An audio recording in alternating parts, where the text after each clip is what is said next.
Hello everyone, good morning. আমি সুজাতা, আমি চলে এলাম আর একটা সুন্দর নতুন ব্লগ নিয়ে। আজকে হচ্ছে দীঘা ট্যুরের সেকেন্ড ডে। তো আজকে হচ্ছে আমরা হোটেল ছেড়ে দিচ্ছি। তো সকালবেলা মিষ্টি রোদের আমি একটু দৃশ্য দেখিয়ে দিচ্ছি, এত ভালো লাগছিল বলার নয়।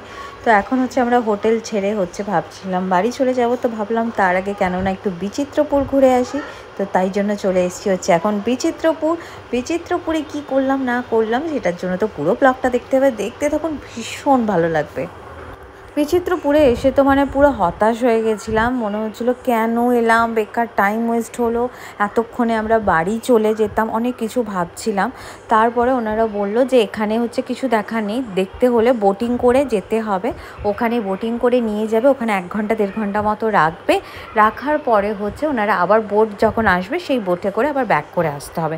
এবং এখানে সমস্ত রকমের খাওয়া দাওয়ার ব্যবস্থা আছে এবং একেবারে খাঁটি দেশি মুরগি রান্না করে দেবে, ওই রকমও ওনারা বলছিল। তো আমরা হলো কেননা এখানেই খাঁটি দেশি মুরগি রান্না করে। শহরে যেগুলো হচ্ছে দেশি মুরগি বলে হচ্ছে চালায়, সেগুলো কিন্তু আদৌ দেশি মুরগি নয়। কিন্তু গ্রামের দিকে যদি একটা দেশি মুরগি খাওয়া যায় না, তার টেস্ট কিন্তু একদম অন্য, ভিন্ন স্বাদের হয় একদম। তো এখন চলে এসেছি হচ্ছে বোটিংয়ের জন্য, টিকিট কেটে হচ্ছে বোটিংয়ে উঠবো। তো আমি তো এবারে দেখে একটু এক্সাইটেড লাগছে। আমি বোট বলতে কি আমি নর্মাল বোট ভেবেছিলাম, যে নৌকা করে জাস্ট নিয়ে যাবে। এটা বোট বলে না এখানে। এই বোটটার নাম কি আমার আইডিয়া নেই, কেউ যদি জেনে থাকেন অবশ্যই কিন্তু আমাকে কমেন্টে জানাবেন। তবে কিন্তু আমার ভীষণ ভালো লেগেছে, বেশ সুন্দর করে আমরা এখন ভালো করে বসে গেছি। তো আমরা যতজন গেছিলাম একটা বোটের মধ্যে হয়ে গেছিলো, তাই কোনো অসুবিধা হয়নি। তো আমরা এখন এনজয় করতে করতে যাচ্ছি। নদীর ঠান্ডা হাওয়া, এত সুন্দর ঠান্ডা হাওয়া আসছে কি বলবো, একদম সুন্দরবনের মতো ফিল আসছে। আশেপাশে সেই যে ম্যানগ্রোভ টাইপের ট্রিগুলো হয় না, গাছগুলো যে ম্যানগ্রোভের মতো হয়, পুরো সেই রকম লাগছে। এত সুন্দর লাগছে, অসাধারণ অসাধারণ সত্যি। তারপর বোটিং থেকে তো নেমে এত ভালো লাগছিল, আমি তো ভাবছিলাম এত ঝলমলে রোদে প্রচণ্ড পরিমাণে গরম হবে, সিরিয়াসলি কোনো গরম নেই। কি সুন্দর ঠান্ডা হাওয়া বইছে, ভীষণ ভালো লাগছে। আর এত দোলনা, এটা একটা নয়, এখানে চারিদিকে শুধু দোলনাগুলোই সাজানো আছে, যে কোনো দোলনাতে বসে আপনি দোল খেতে পারবেন। আর যারা দোলনাতে চড়তে ভালোবাসে তাদের জন্য তো একদম অসম প্লেস। এই রকম জায়গায় আমি ফার্স্ট টাইম এরকম দোলনা চড়ছি।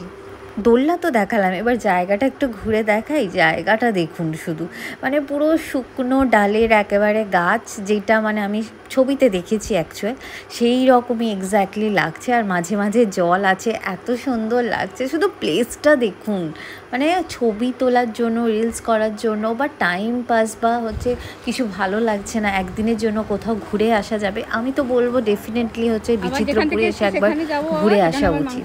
তো আমরা 1 ঘন্টা প্রায় ঘুরে নিয়েছি, এবারে যাওয়ার পালা। তাই আমাদের বোটও চলে এসেছে, আমরা এই বোটেই ব্যাক করে যাব, গিয়ে খাওয়া দাওয়া করবো, কারণ অনেক ঘোরাফেরা করেছি, কিন্তু এবার প্রচণ্ড পরিমাণে খিদে পাচ্ছে।